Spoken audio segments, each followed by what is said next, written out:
fans, this is Briann January of your Indiana Fever. Come join my teammates. Sorry. And she comes out, her defense, people, even to this day,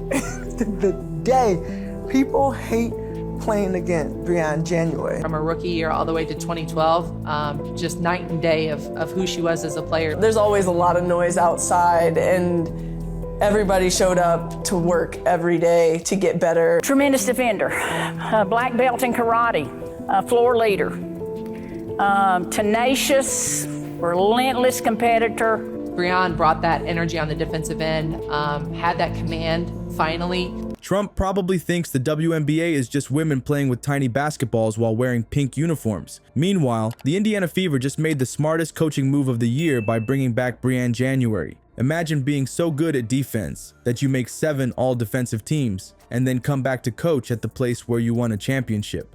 January might be the most qualified assistant coach in the league, and Caitlin Clark is about to learn from one of the best. But don't worry, we'll also cover Clark's 100K speaking gigs, because that's how you stick it to the patriarchy, one Goldman Sachs event at a time. Before we move on, I'd like to ask you a small favor. If you appreciate this content, please take a second to like this video and subscribe to the channel. Over 98% of you watch the videos without subscribing. It costs you nothing, but it makes a huge difference to us. So, did you click the subscribe button? Great, thank you so much. Now, back to the video. A former Indiana Fever standout star now returning to the team, serving as an assistant coach. And she currently ranks #2 for all time in games played and assists. She also is a 7-time WNBA All-Defensive Team honoree. The Fever have announced Briann January is joining Stephanie White's staff.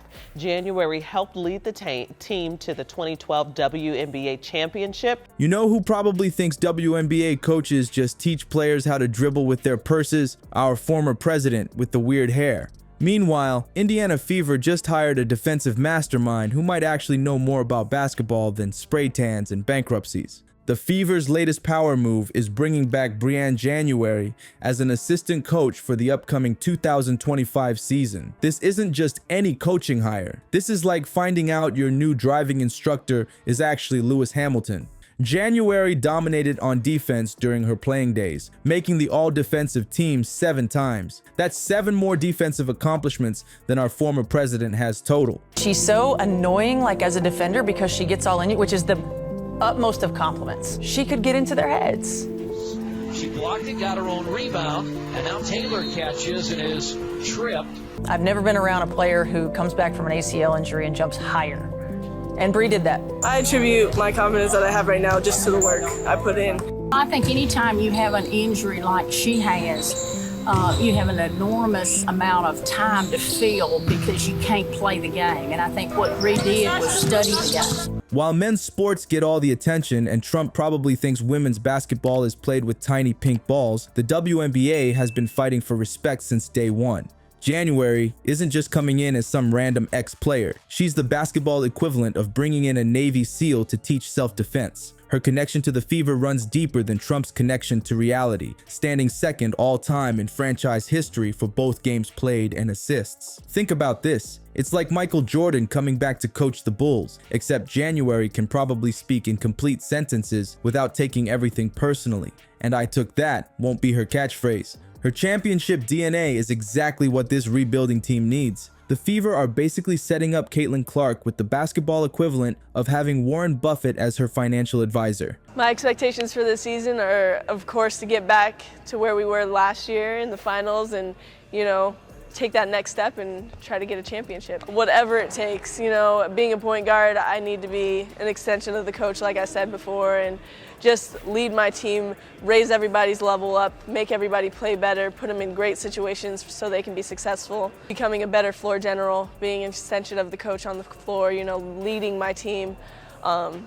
Definitely my scoring ability, being aggressive, and we have a pretty funny team, actually. But I know everybody would probably say Ebony. Ebony's hilarious.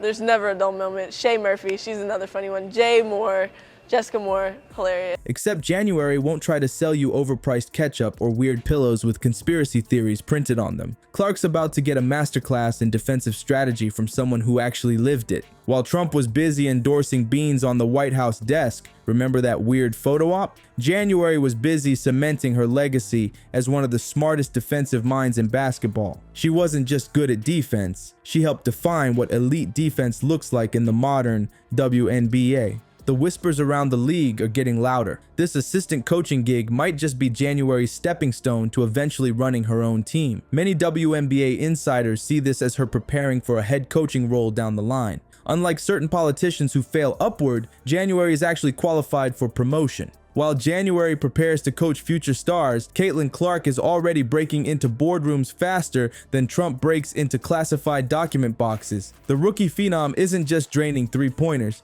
she's draining bank accounts at Goldman Sachs, where she recently commanded a speaking fee that makes her WNBA salary look like pocket change. And unlike certain former presidents, she's actually earning it by saying things people want to hear. Clark has taken her talents to Wall Street, with photos circulating online of her looking sharp in professional attire at Goldman Sachs. One fan commented, "Kay and Clark in a suit jacket again. My life has been made. I need her in my ways." It's the kind of serious business setting typically reserved for men with expensive haircuts and mediocre jump shots. But Clark is changing that game too.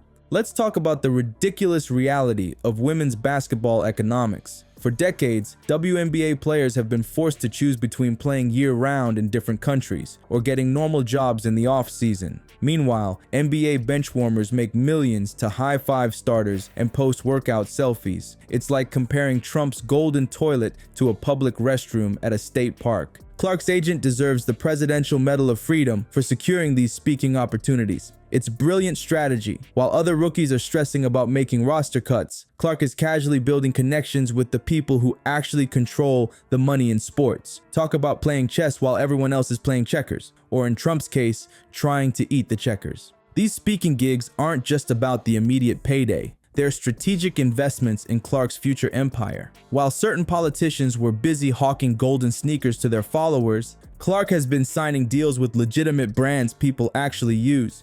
She's recorded commercials for Gatorade and Stay Form, and even collaborated with the trick shot masters at Dude Perfect back in March at HKL. And the smartest part of Clark's approach is how she's building bridges between corporate America and women's sports.